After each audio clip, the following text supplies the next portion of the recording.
We start Fox 59 News at 10 with that breaking news. Former President Donald Trump has been indicted. That is what he said now, indicted in classified documents investigation. This is the result of a months-long probe into more than 100 documents marked classified that were found last year at his private Mar-a-Lago home in Florida. With this case, the former commander-in-chief marks an unprecedented moment. Donald Trump becomes the first former president to be federally indicted by a grand jury. So far, the Department of Justice has not confirmed the indictment, but the former president announced it on his Truth Social platform and denies any wrongdoing. A special counsel has been investigating if Trump broke the law by having the documents and if he tried to stop the government from getting them. Sources tell the Associated Press he's been charged with 7 counts.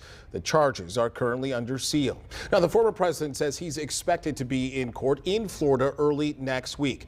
Again, he maintains his innocence. This is one of several investigations involving the former president right now.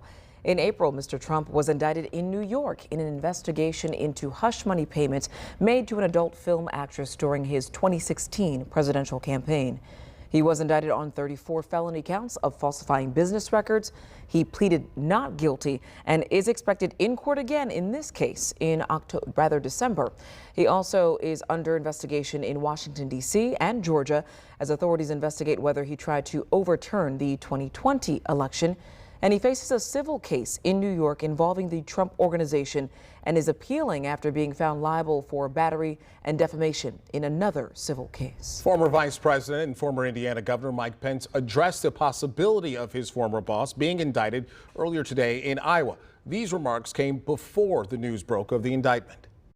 The unprecedented action of a federal indictment of a former president of the United States, I think, would be extraordinarily divisive in our country, and I think it would send a terrible message to the wider world. But again, let me be very clear.